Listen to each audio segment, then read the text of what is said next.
वित्तीय प्रबंधन के अंतर्गत आज हम कैपिटलाइजेशन में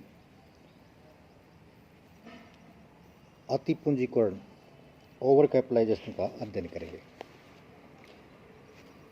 प्राय अति पूंजीकरण को गलत रूप से पूंजी का आधिक्य माना जाता है, परंतु वास्तविक व्यवहार में अति पूंजीकृत संस्थाओं में पूंजी की कमी पाई जाती है।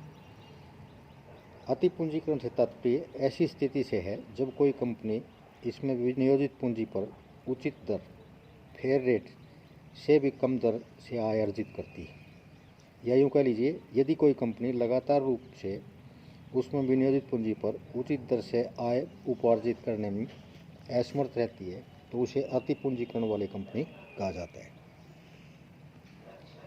बोनेविल एम ड्यूएल के शब्दों में जब एक व्यवसाय अपनी देय प्रतिभूतियों पर उचित दर से आय अर्जित करने में असमर्थ है तो वह अति पूंजीकृत होता है। गेस्टनबर्ग कहता है कि एक निगम तब अति पूंजीकृत होता है जब उसकी आय निर्गमित अंशों एवं बांडों पर एक उचित दर से प्रत्यय देने के लिए भी अपर्याप्त हो, अथवा जब उसको उसकी देय प्रतिभूतियों का पुस्तकीय मूल्य संपत्तियों के वर्तमान मूल्य से अधिक हो। हेराल्ड गिलबर्ट ने भी इसी संबंध में कहा है कि जब कोई कंपनी अपने देय प्रतिभूतियों पर बाजार में वर्तमान प्रत्यय दर से प्रत्यय अर्जित करने में निरंतर असमर्थ रहती है तो उसे अति पूंजीकृत कहा जाता है। इन परिभाषाओं से स्पष्ट है कि अति पूंजीकरण की स्थिति व्यवसाय को लाभ उपार्जन क्षमता से गिरावट के कारण उत्पन्न होती है, जिससे इसकी आय इतनी भी नहीं होती कि इसमें विनियोजित पूंजी पर पर्याप्त दर से प्रत्यय या रिटर्न दिया जा सके। जैसे कि लिए एक कंपनी इसमें विनियोजित 20 लाख रुपए की पूंजी पर 2 लाख रुपए का लाभ अर्जित कर रही है। यदि बाजार में प्रचलित सामान्य प्रत्यय की दर 10% है तो ये कंपनी उचित पूंजीकरण फेयर कैपिटलाइजेशन की स्थिति में कही जाएगी। परंतु यदि यह कंपनी केवल 1,20,000 रुपये लाभ अर्जित करती है जबकि प्रचलित सामान्य दर वही 10% है तो इस कंपनी को अति पूंजीकरण वाली कंपनी कहा जाएगा, क्योंकि कुल विनियोजित पूंजी पर केवल 6% ही प्रत्यय रिटर्न दे पाएगी। यह ज्ञात करने के लिए कि कंपनी उचित दर से आय अर्जित कर रही है अथवा नहीं, कंपनी द्वारा अर्जित आय दर की तुलना उसी उद्योग में लगी हुई उस जैसी अन्य फर्मों की आय दर से करनी चाहिए। यदि कंपनी की आय दर अन्य फर्मों की औसत आय दर से काफ़ी कम है तो इसका अर्थ यह होगा कि कंपनी इसमें विनियोजित पूंजी पर उचित दर से आय उपार्जित करने में असमर्थ है। यह बात भी ध्यान में रखनी चाहिए कि किसी कंपनी को उसी दशा में अति पूंजीकृत कहा जाएगा जबकि वह दीर्घ अवधि तक लगातार उचित दर उपार्जित करने में असमर्थ है। यदि इसकी आय में असाधारण घटनाओं जैसे हड़ताल, तालाबंदी आदि के कारण अस्थायी रूप से गिरावट आती है तो कंपनी को अति पूंजीकृत नहीं कहा जा सकता। अति पूंजीकरण के कारण, काजेज ऑफ ओवर कैपिटलाइजेशन। अति पूंजीकरण के कुछ प्रमुख कारण इस प्रकार हैं। अति पूंजीकरण के प्रमुख कारणों में सबसे पहला अत्यधिक पूंजी निर्गमन, ओवर इशू ऑफ कैपिटल। जब एक कंपनी आवश्यकता से अधिक पूंजी का निर्गमन कर देती है तो उसके पास काफ़ी पूंजी बेकार पड़ी रहती है। बेकार पड़ी पूंजी के कारण व्यवसाय की लाभ उपार्जन क्षमता में गिरावट आती है। इससे अति पूंजीकरण की स्थिति उत्पन्न हो जाती है। संपत्तियों के बढ़े हुए मूल्य से कंपनी का प्रवर्तन, promotion of the company with inflated assets. यदि ऊंचे मूल्य पर संपत्तियां खरीद कर एक कंपनी का प्रवर्तन किया गया है तो ऐसी कंपनी अति पूंजीकरण का शिकार हो जाएगी। इसका कारण यह है कि संपत्तियों के ऐसे मूल्यों का उनकी लाभ उपार्जन शक्ति से कोई संबंध नहीं होता।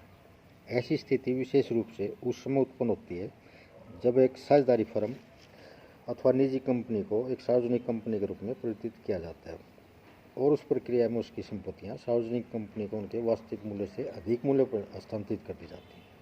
कभी कभी प्रवर्तक भी अपनी संपत्तियां काफ़ी ऊंचे मूल्यों पर नई कंपनी को हस्तांतरित कर देते हैं। अगला, तेजी काल में कंपनी का प्रवर्तन अथवा विस्तार, प्रमोशन और expansion of company during boom period. किसी कंपनी की स्थापना अथवा विस्तार तेजी काल में किया जाता है तो वह अति पूंजीकरण की स्थिति में फंस सकती है। इसका कारण ये है कि संपत्तियों के लिए चुकाया गया मूल्य काफ़ी अधिक होगा। जब तेजी काल समाप्त हो जाता है तो इन संपत्तियों का वास्तविक मूल्य काफ़ी गिर जाता है, जबकि पुस्तकों में इन्हें पुराने मूल्य पर ही दिखाया जाएगा। अधिक परिवर्तन व्यय, हाई प्रमोशन एक्सपेंसेस। यदि प्रवर्तकों ने कंपनी के प्रवर्तन के समय अत्यधिक व्यय किए हैं तो इससे भी अति पूंजीकरण की स्थिति उत्पन्न हो सकती है। हो सकता है कि अंशों के निर्गमन एवं अभिगोपन पर बहुत अधिक राशि खर्च कर दी गई और प्रवर्तकों ने अपनी सेवाओं के बदले काफ़ी बड़ी राशि पारिश्रमिक के रूप में ले ली हो। प्रवर्तन के समय आय का अधिक अनुमान लगाना, over estimation of earning at the time of promotion. एक नई संस्था की दशा में पूंजीकरण का निर्धारण भविष्य की आय के प्रवहन के आधार पर किया जाता है, परंतु यदि बाद में यह पाया जाता है कि वास्तविक आय पूर्वानुमान आय से कम है तो अति पूंजीकरण की स्थिति उत्पन्न हो जाती है। प्रवर्तन के समय आय की दर का कम अनुमान लगाना, under estimation of rate of return at the time of promotion. यह भी हो सकता है कि एक संस्था ने अपनी आय की मात्रा का तो सही पूर्वानुमान लगाया हो, परंतु आय की दर को कम अनुमानित कर लिया हो। उदाहरण के लिए कंपनी की वार्षिक आय का अनुमान 50,000 रुपये लगाएगा और आय की दर 10% निर्धारित की गई। इस दर के आधार पर पूंजीकरण की राशि 5 लाख रुपये हुई। बाद में पता लगा कि आय की वास्तविक दर 12.5% और इस दर से पूंजीकरण की मात्रा 4 लाख रुपये होनी चाहिए, अतः 1 लाख रुपये से अधिक अति पूंजीकरण है। पूंजी का अभाव, शॉर्टेज ऑफ कैपिटल। कभी कभी पूंजी के अभाव के कारण भी अति पूंजीकरण की स्थिति उत्पन्न हो जाती है। यह उस समय होता है जब प्रवर्तक पूंजी की आवश्यकताओं का कम पूर्वानुमान लगाकर व्यवसाय की आवश्यकताओं की अपेक्षा कम मात्रा में पूंजी एकत्रित करते हैं। ऐसी दशा में कंपनी को काफ़ी बड़ी राशि काफ़ी ऊंची ब्याज की दरों पर उधार लेनी पड़ेगी।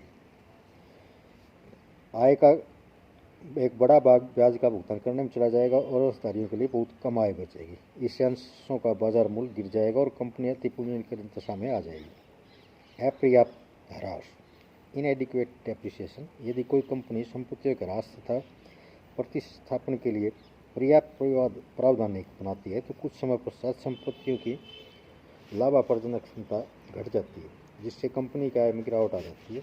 यह भी अति पूंजीकरण की स्थिति। उदार लाभांश नीति, लिबरल डिविडेंड पॉलिसी। उदार लाभांश नीति, कुछ कंपनियां लाभों के एक हिस्से के पुनः विनियोजन, ploughing back A part of profit की बजाय अत्यधिक ऊंची दर से लाभांश वितरण करना अधिक पसंद करती हैं। ऐसी कंपनियां पुरानी और अप्रचलित संपत्तियों के पुनः स्थापन के लिए प्राप्त कोष जुटाने में असमर्थ रहती हैं। इसके अतिरिक्त इन कंपनियों को आवश्यकता पड़ने पर बहुत ऊंची ब्याज की दर पर रुपया उधार लेना पड़ता है, जिससे इनकी आय कम हो जाती है और अति पूंजीकरण की स्थिति उत्पन्न हुई। और लास्ट है करों की ऊंची दर, हाई रेट ऑफ टैक्सेशन। यदि करों की दर ऊंची है तो इससे कंपनी के पास काफ़ी कम लाभ बच पाते हैं, जो कि संचयों के निर्माण और लाभांश के वितरण के लिए पर्याप्त नहीं होते। इससे भी अति पूंजीकरण की स्थिति उत्पन्न हो जाती है। Thank you.